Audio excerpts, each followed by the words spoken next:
Salut les experts, vous savez déjà qu'une chouette peut faire pivoter sa tête à 270 degrés.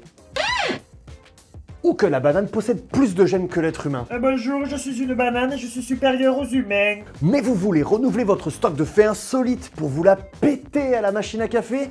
Ça tombe bien, aujourd'hui je vous en donne 10 sur Microsoft. C'est parti!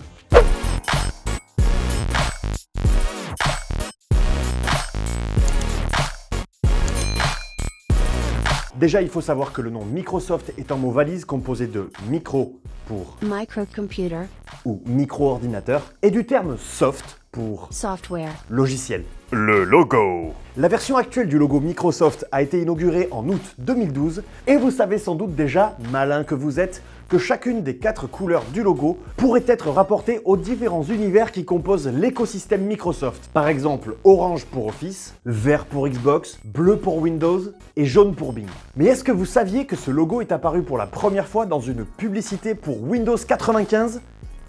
En 95 donc, la colline verdoyante. Eh ben, Bouzig.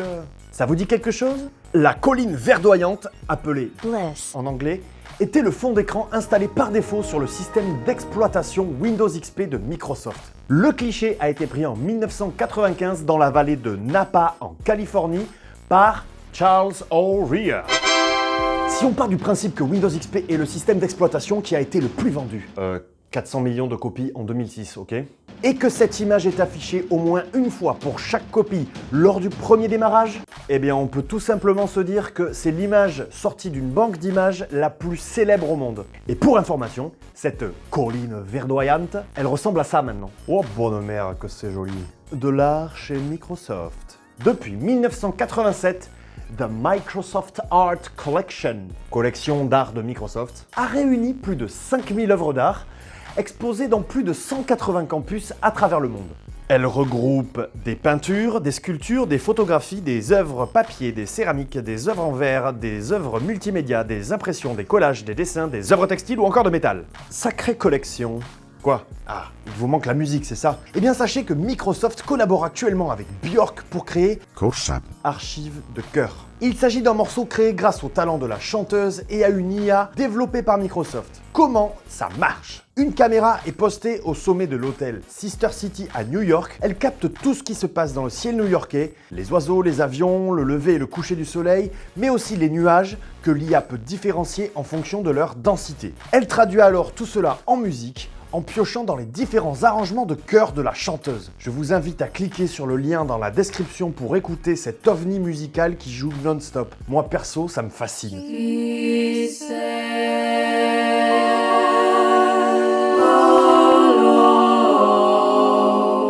Oui, c'est très clair et je pense que ce que l'artiste a voulu dire, c'est qu'il était très content et qu'il aimait beaucoup les chèvres. Non, mais ça, c'est moi qui l'avais fait sur Paint. C'est joli, hein? Clippy. Est-ce que vous vous souvenez de lui?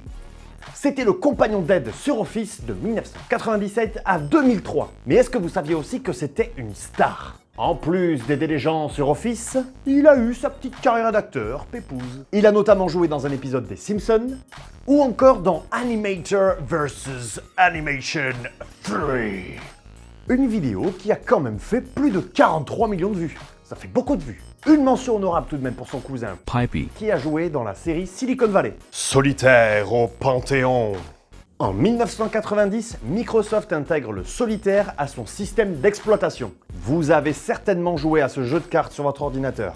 Eh bien en 2019, le Strong National Museum of Play, traduisez le musée national Strong du jeu, Strong étant le nom de la dame qui a créé ce musée, Margaret Woodbury Strong. Ce musée intègre donc à son World Video Game Hall of Fame le monde vidéo jeu salle de gloire, disons le panthéon mondial du jeu vidéo. On récapitule. Ce musée fait entrer ce jeu vidéo au panthéon mondial du jeu vidéo. Mais est-ce que vous saviez que ce jeu, le solitaire, était au départ pensé pour aider les gens à se familiariser avec la souris? Et oui, il fut un temps où c'était pas si évident que ça de se servir d'une souris. Eh oh, on se moque pas, hein? Vous savez vous servir de ça, vous? Bon, moi non plus, mais c'est pas la question. Le vert Xbox. Et oui, Microsoft c'est aussi le gaming avec Xbox, et vous l'aurez certainement remarqué, mais la couleur dominante de Xbox c'est... exactement. Eh bien, l'histoire derrière la légende, c'est qu'un jour, en 2001, le designer de la marque Horace Luke s'est fait piquer tous ses stylos par ses collègues. Ah oui, moi aussi, mes copains, il faut que me piquer mes stylos. Et moi, je suis pas designer, alors ça va.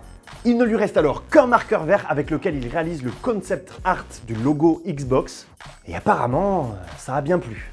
La tablette PC. En 2001, Microsoft annonce la tablette PC qui fonctionne avec Windows XP édition tablette PC. Bon, c'est un nom un peu long, mais il s'agit en fait d'une version enrichie de Windows XP qui permet l'utilisation du stylet.